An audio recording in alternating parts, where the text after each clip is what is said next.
So I'm right here in Milan, in Italy, in a castle that is dated all the way back to 11th century, and I'm here completing a retreat called Heal the Healers with my mentor, Dr. Darren Westman. And just to give you a little background of what we're learning here, we learn something called the Lifeline Technique, and the Lifeline Technique is basically a system created by Dr. Darren Westman where he calls it the map to the subconscious mind. And to me, my takeaway of learning this process is to understand the true process, the true system, the true way of what it means to process your emotion and what it means for you to be emotionally free. And when I say true process, I'm not saying that this technique is the only thing that is really effective in terms of processing your emotions and what it means to be emotionally free. But it's definitely a simple system and gives you a simple understanding that anybody can learn. Those who were certified in the Lifeline Technique mastered this. The youngest, I believe, was the age of 15 or 16 years old, all the way up to 70 years old. And basically what I'm trying to say, that processing your difficult emotions, your painful emotions, is not as complex as you think, right? You don't need years after years of therapy. You don't have to rely on drugs and antidepressants. You also don't have to go on endless retreats, silent retreats, sound healing retreats, vipassana, chanting, meditation, all the goodness out there. You don't have to spend so much time doing that if you have the right approach on understanding what emotional freedom is all about. So over here in Heal the Healers, we definitely went deep into what it means to heal. And to me, healing is really about the presence of love in the face of all the difficult human experience, not the absence of pain, fear, and stress. It's tempting to think that to heal is to get rid of our pain, our fear, our stress, our symptoms, our difficulties, and our human experiences, but that's actually not what emotional freedom is all about, or healing is all about.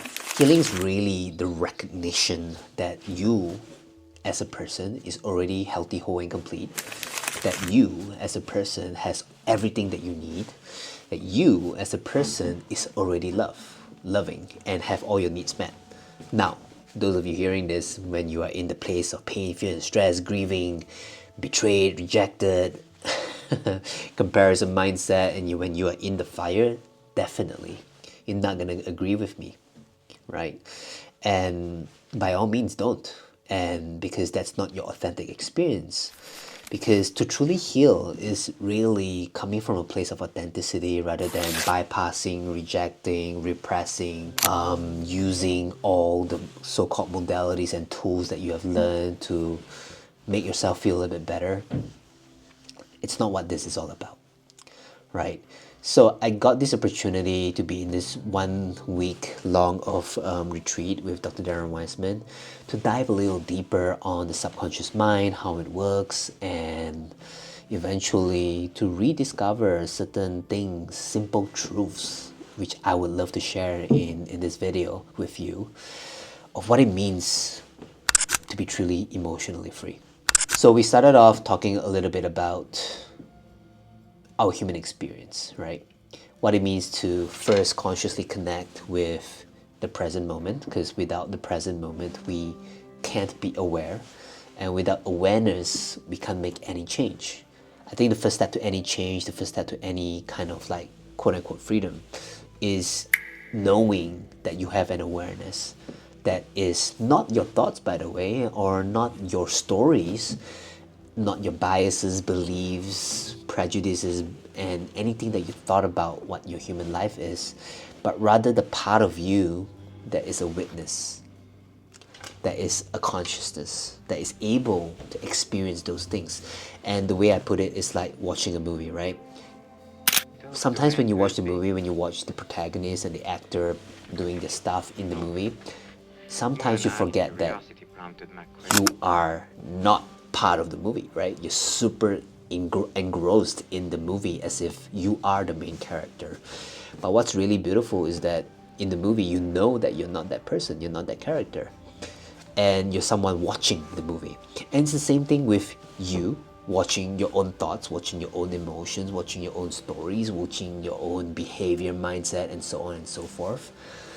It's the same thing. So if you can't pause long enough, and this is why meditation is usually the crux of, or the pivot or the catalyst to begin one's journey of becoming emotionally free, because meditation helps you to understand and create enough space in between your thoughts for you to disidentify yourself from the drama of your emotions. Right? And I think meditation gives enough space for you to get in touch that, oh, wait a minute, those thoughts is not who I am. I have those thoughts, right? Now, it's so tempting for all of us to come from a place of a certain mindset of wanting to get rid of emotions and just move through it really quickly so that we can get to our end result, to our outcome that we want. But here's the thing, right? All our behaviors, choices, mindset, everything is governed by the emotions, right? So what you might have is not, a discipline problem, a mindset problem, a perspective problem even, because emotions are basically charged with a certain energy, and when it's flaring up, it's so hard for us to just pause in that moment. So this is why, as much as we go to the gym, the physical gym, to train our bodies and our muscles and so on and so forth, it's as important to train our mental strength and resilience as well as our capacity to feel the vulnerable emotional experiences without reacting. So I really think that fundamentally, that's the first step. Right? And if you can't do that, you can't do the rest. You can't do any form of therapy. You can't do any form of technique. You can't, perform anything to process the emotion because you're being driven by it. So in the Lifeline technique, we call this the portal, right? And the portal in its own metaphorical sense and also literally, right, is something that we have to go through, not something that we, bypass. Right? And the portal is such a beautiful concept, in the Lifeline technique, because it represents all the full spectrum of human experiences and giving it space, enough space for you to really just be in relationship with your pain, fear, and stress, your body symptoms, as well as the difficult life experiences you're having.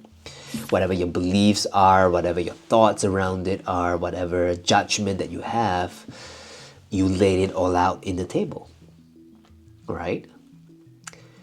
Without, again, coming from a witness perspective, without letting it run its own story and drive you away from the witness consciousness, from you to be able to be aware and build relationship with it. And this is why in the Lifeline technique, the first step is always the connection. And Dr. Darren Weissman often described that our body, our mind, and our spirit is like an instrument. And before we go into the process of processing our emotions, we got to tune the frequency. We got to tune our mind, body, and spirit so that it's aligned, it's present, and it's ready to do the work, right? And again, emphasizing that awareness is the prerequisite for you to be doing any of this work. And in ancient tradition, awareness is medicine, right? Because awareness in itself, fundamentally in its own natural state of quote unquote being, I don't know how to describe awareness besides that, is that it's fundamentally good, right? And good not as in good or bad or right or wrong, but good in the sense where the fundamental nature that it is love, right? And on that topic, I just want to define love.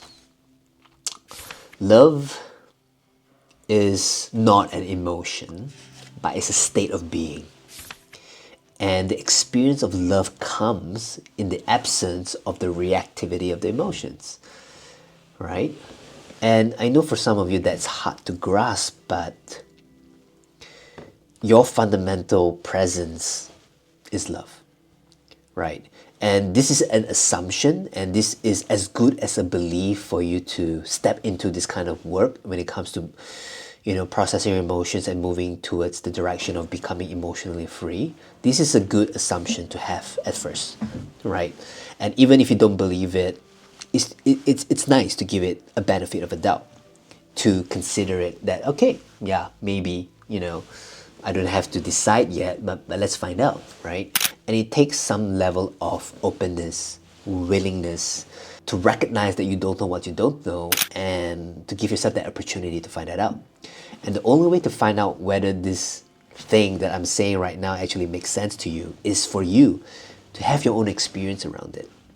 Because it doesn't matter how much theory, how much convincing that you're gonna get from me or anybody else, per se, until you find your own evidence around it. And the best way to make something an evidence is to have your own experience, right? Of course, you can do your studies and see the data, the scientific research, on really recognizing what that looks like, right? There's really extensive research around this, but that's not the point. It's not about proving, right? So coming back to the portal, coming back to building relationship with our pain, fear, and stress, when we see it as a portal, we allow ourselves to experience it. There's something that I've learned and recognized over the years is that until you allow yourself to be the victim and accept that you have been victimized and let yourself have the full experience without identifying with the story of victimhood, meaning being able to witness that within yourself, it's impossible for you to transcend that, because that will be bypassing, right? So when we, after coming to a place of connection, to be in a place of observation and building a relationship to witness what's going on, the next step is to really allow what needs to come up, right? To give ourselves the permission to feel what we need to feel. And it doesn't even need to take long, but this is an essential step, because we have to build this relationship. Otherwise, the subconscious mind will see this as a threat, and then there will be a knee-jerk reaction and going to stop you from processing those emotions. Now, there's something that I want to share here, is that there is no wrong emotions, but only emotions that has been made wrong when you were growing up, when you were in presence of another person who you might perceive to be stronger, more powerful than you, and you want to please this person. Or maybe you really love this person and you just take whatever they say. So you have been made wrong for your emotions. Now remember, right, to be able to process emotions, you got to be authentic around it. And the way to be authentic is to build that, again, the witness, the observation, and really for yourself to have that experience again. So in the lifeline technique, what we do is to name those emotions and we write down in a list, and then we rate it from 1 to 10, just so that it's like an MRI scan of your emotion, to go like, okay, when you rate anger at a 6, basically your brain will be like, okay, I see I have anger, I see I have fear, I see I have worry, anxiety, and all these things going on, without going too much to the details of the story, right? After that, when we fully experience what we need to experience, we ask ourselves this discerning question of, right, hey, all right, I see that I have all this pain, fear, and stress. Then we ask ourselves the truth question, and it goes something like this, right? If you could create your life for a day or even a moment in time, will you choose to create anger, fear, stress, frustration, pain, right? Being rejected, abandoned, and so on and so forth? What's your answer, right? Would you choose, right, consciously, today, when I wake up today, it's a great day to look forward to pain, fear, and stress? And usually the answer is no, right? We won't intentionally go out there and choose pain, even though we do value that pain, fear, and stress in life definitely grows us and so on and so forth. But that's not what this question is asking. This question is really asking, like, will you consciously choose it if you have a choice? Great. If your answer is no, right, it's not saying that we're denying everything we have observed, but instead it's a state of discernment going to, like, yes, I get it that I don't choose that, but reality is that it's still happening, So the point is this: what is not an action is a reaction, and a reaction is never a choice. A reaction is like a knee-jerk response. A response that is so quick that it doesn't even go through your big brain, your prefrontal cortex, where you make executive decisions in your life. And fun fact, we have 70 to 80,000 thoughts in a day, and 90% or more are subconscious, number one. And number two, 80% or more, it's negative. Why? Because it's there to protect you. Your subconscious mind is there to protect you, number one. And then the next step that it does is that it's here to wake you up to your greatest potential, which I'm gonna talk you through about it in a couple of minutes. But I want you to get this question, because without this discernment, the conscious and subconscious mind wouldn't create a connection. Now, where have all the talk therapy, positive thinking, mindset shift, sound healing, all of this thing, where have they gone wrong? Not wrong as in it does not serve a purpose, but wrong in a sense where it's not bringing the emotional processing process to completion. And the reason why that is true is because we have not taken the time, or practitioners have not taken the time, and it's not because they're better or worse, it's more like they don't know about this, is that the conscious and subconscious mind has to make a connection first before we suggest any form of change.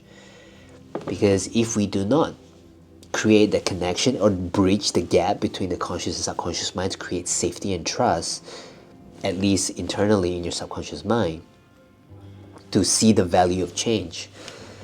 And the subconscious mind, 90% of your thoughts, 90% of what it dictates how you make choices, you're gonna go back to where you were before. And it doesn't matter how much affirmation, intention, journaling, visualization that you do, and you're still stuck. Because the subconscious mind now is creating a protection and it's not suggestible. Right? So the next step after that, when you are able to create the connection, bridge the gap, and really see that the conscious and subconscious mind now is connected, this is where now you can set the intention, where you can set the positive affirmation. And it has two roles, right? Number one, focus on where you want to go, not what you want to get rid of. And the second thing is to focus as if you're already there. Now, this is the fun thing about the subconscious mind, right? And when I say the subconscious mind, I'm talking about your body, all the autonomic processes that you cannot control, like your heartbeat, like your breath, like your blood flow, and so on and so forth. And if you will need to control all of that, you will be so overwhelmed that you won't be able to do anything else.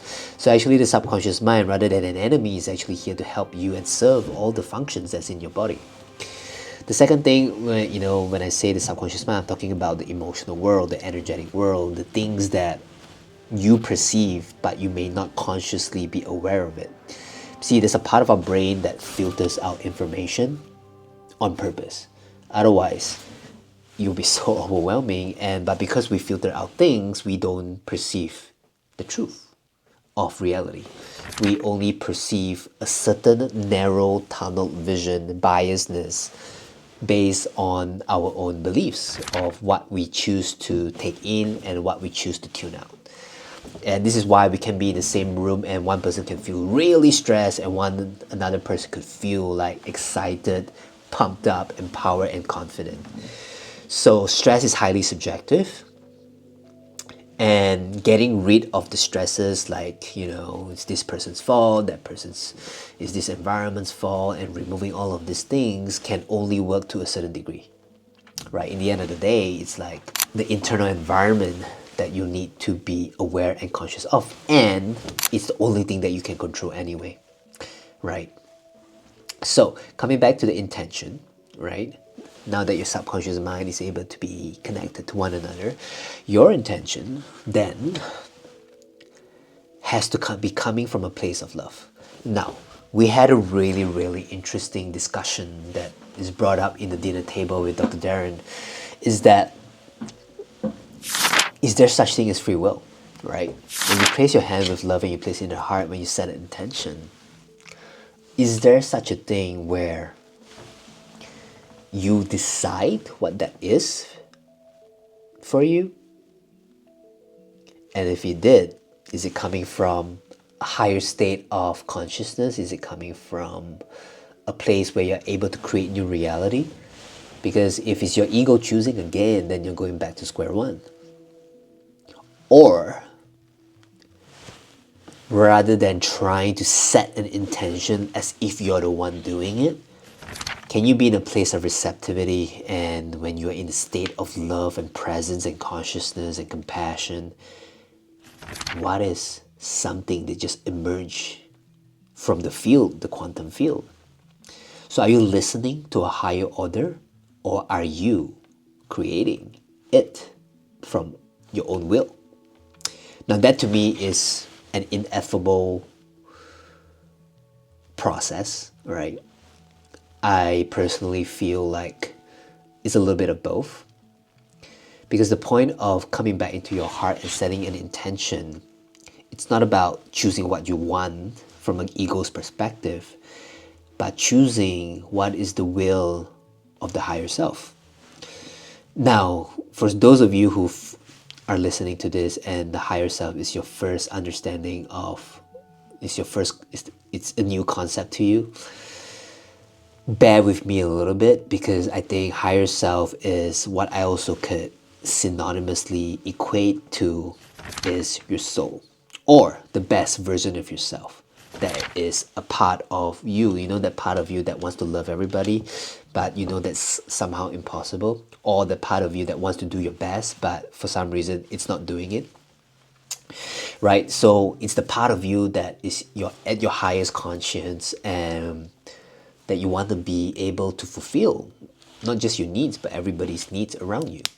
That I think it is driven by meaning, and it is driven from a place of, creativity rather than destruction or self-sacrificing. So anyhow, right, when we bring set an intention, this in American Sign Language means I love you, when you place it in the center of your heart and you set an intention, it's about tapping into the field of possibilities that's coming from the higher self. And when the higher self wills it to set a new intention, to me, it really sounds like we're choosing our destiny, right? I think destiny is the will of the higher self. And every time we do Lifeline and we come back to our place of love from a highest perspective of what life can be for us, that's when things start to shift, right? It's almost like setting a new compass, going into a new direction.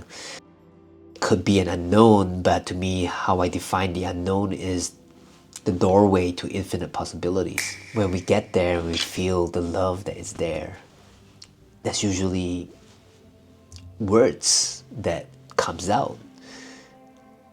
And for example, mine today was I am true freedom, and I just tap into the energetics and the frequency of the words and whatever that means to me, and really focus on what that means.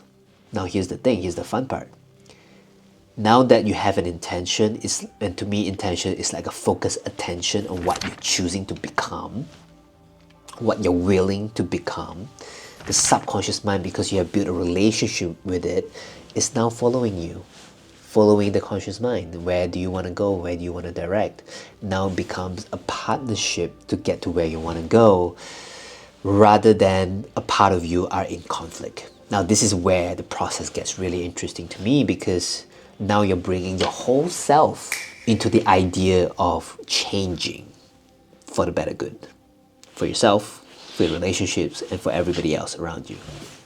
And usually at this point, for those of you who have experienced the Lifeline, for those of you who have not, bear with me a little bit, you start to shift a little bit on an energetic perspective, and you start to feel a little lighter in your body. And the beautiful part is this: your body doesn't know, your subconscious mind doesn't know between the difference between a past memory, a present reality, and a future imagination. Meaning everything, whether it's a past, future, or present, everything is experienced in the present as if it's already here. Which brings us to the next step, which is really about this question. Are you open, really willing to imagine? Now we get to use the power of our imagination that is not just using the mind to think about things, but to feel and let whatever feeling that is emerging from the intention to come through the body. And I often say this: see it, feel it, hear it, taste it, touch it, experience it, as if you're already here. And the one thing that I joke about in my community is that, hey, look, are we actually dreaming or are we actually living in reality? And can you tell the difference? When you're asleep and when you're having quote-unquote dreams, and now, can you see the difference? Or am I currently in the moment, imagining this moment, talking to the camera, talking to you about this thing that I'm imagining is so hard as if it's in this moment right now? Now this starts to get a little trippy because this is where we tap into the quantum field, and it will be what it needs to be, and I'm not here to prove anything, right? This is why I say you gotta have your own experience, and it's really beautiful when you can really see it happening in synchronistic events in your life that happen the way you imagined it. And there's no other way for you to find out the truth about this but to experience it for yourself. But anyway, the point of the imagination is to start priming your brain, your heart, into a state of coherence so that your mind, whatever you think, your body, whatever you do, and your spirit, whatever you choose, are aligned, right? And in that moment, there's an energetic flow in your body, in your system, to step into the life that you want to step into. So this is what I've learned. Emotional freedom is not about getting into a certain state. It's not what you do. It's who you get to become. And who you get to become in the process of emotion, of freeing up your emotions, is the part of you that is your higher self, that's coming from a place of love, which is a state of being, not an emotions. And remember, love is the state of being when there's absence of reactive emotions. You get to be a co-creator of life. You get to create the life that you want to the highest order, not just for yourself, but for everybody around you. And in that state of beingness, you're vibing off in a different frequency, in a different energy, and you hold a different kinds of presence. And those of you who have done the Lifeline Technique enough or been doing this for yourself, you'll notice you see life differently, you feel life differently. All the judgment stories that you have about someone or something starts to fall away, and it comes from a place of discernment, right? There's realism going on, right? That you're not just fluffy with ideas or being too idealistic. You're practical, you're confident, but also at the same time humble. And the fun part is pain, fear, and stress, and the portal is still present, but it just doesn't affect you that much because you have developed something what I call skillful means on how to navigate the issue, right? To work through it rather than running away, fighting it, or freezing, not knowing what to do. And what tends to happen in this state is that you don't let go of any emotions. You don't let go of your pain, fear, and stress. You don't let go of those so-called negative, toxic emotions even, or the depressive state. It's more like when you are in this state of being and becoming, whatever that is not energetically connected to the highest state of being will just fall away. So it's not you letting go. It's those negative, painful experiences letting go of you. That's the difference. And this is where most people can't wrap their heads around because it's so paradoxical. And until you experience it, rather than this being a conceptual thing, you will probably, analyze it, trying to figure it out, like what is Karen talking about in this video. And the only way is to experience it, right? Hey there, I hope you enjoyed the episode just now. As mentioned in the video, I have helped hundreds and hundreds of people going through the sessions, and I have imagined impossible, right? Something that they weren't able to heal, relationships they were stuck in, situations that they couldn't get out of. They were able to transform themselves from those situations into a life of freedom and success as designed by them. And the only thing holding you back is not strategy, it's not another skill, it's not capability. What's holding you back is your willingness to step into the unknown, to explore what is missing there that's inside of you that you already know that can make happen in your life.